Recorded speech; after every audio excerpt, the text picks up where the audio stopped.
What's up guys, it's Travis. In this video, I'm going to tell you all about my woodworking journey and which tools you should buy first. It all started about 7 years ago when my dad gave me an old circular saw, kind of like this one right here. It was very old, didn't cut great, and had several repairs to the cord. But that didn't stop me from building this awesome coffee table. But before you get all excited about buying tools, buy some safety equipment first. Woodworking is dangerous. A tape measure. You're going to use one for almost every single cut you make, so buy one. In fact, you're going to lose it, so buy two. You remember back in high school when squares were something that weren't cool? Well, now that you're older, they're cool again, and you're going to need them to make perpendicular cuts. There are a lot of different types of squares out there, so I would suggest buying them as needed for each type of project. The first actual tool I would recommend is a circular saw. As you can see, I have since upgraded from my old saw. The circular saw can be used to make freehand cuts, plunge cuts, and also lap joints. In fact, I was able to get by for a very long time without a table saw by using my circular saw with a straight edge and a Craig rip cut. And for those times when you don't want to cut in a straight line, the Jigsaw is a great addition to the circular saw. The Jigsaw is versatile and can be used for home improvement and woodworking projects. This one can even cut bevel cuts. Sometimes I even use my battery-powered Jigsaw in the Home Depot parking lot to cut down pieces of wood so they'll fit in my car. I need a truck. So now you think you're cool because you can cut stuff. Well, don't get too excited because you also need to be able to make things smooth with a sander. There are many types of sanders you might want to eventually buy, but I would start off with a basic orbital sander. I also use my belt sander a lot for smoothing out large glue-ups after planing. And if you need to make any small touch-ups or do any detailed work, a sanding block or a paint stick with some sandpaper on it work great. Clamps. I know you've heard this in every other YouTube video on woodworking ever, but you cannot have enough clamps. Sometimes you'll use clamps for clamping things down, and sometimes you use them for large glue-ups. You never know. Get more clamps. So now that you can cut things and sand things, you need to be able to screw things together and drill holes. That's where screw guns come in. You don't need to spend a ton of money on your screw guns, but I use them a ton, and I do recommend battery powered. Once you get a handle on installing screws with your screw gun, you might want to start hiding them. In the beginning, I used pocket holes all over the place. I started out with a very simple Craig pocket hole jig, but eventually I upgraded to a nicer pocket hole jig, and there are lots of other manufacturers who make pocket hole jigs as well. Pocket holes are great for when you're first starting out, but they're also great later on for things like cabinet boxes and drawer boxes. Next is a miter saw. I still bust out my miter saw for some woodworking and home improvement tasks. I mostly use it for miter cuts and to cut longer work pieces into shorter, more manageable lengths. But what I use it for the most is home improvement projects and also cutting crown molding. And when I do cut crown molding, I use a Craig crown molding jig.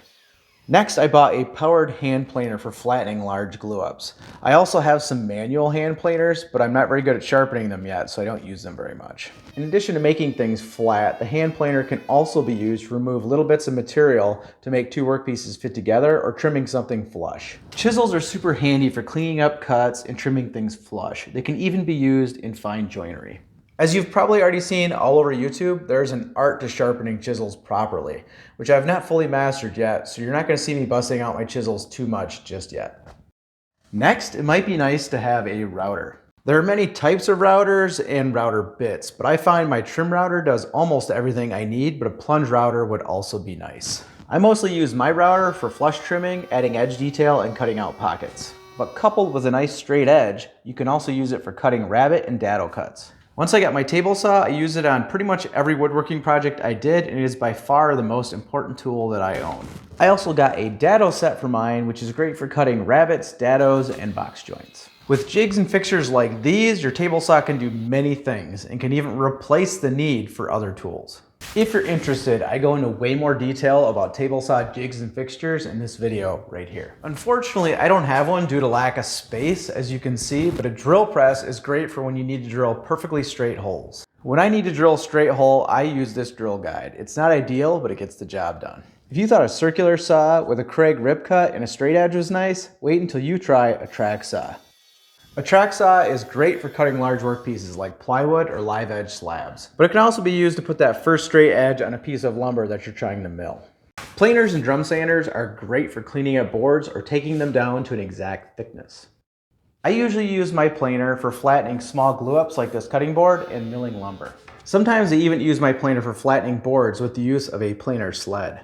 Also, if you're interested on how to mill lumber without a joiner, I have a video on that right here. A bandsaw is just like it sounds. It's a saw with a blade in the shape of a band. The bandsaw can be used to rip boards, make intricate cuts, and resaw a board into two thinner boards.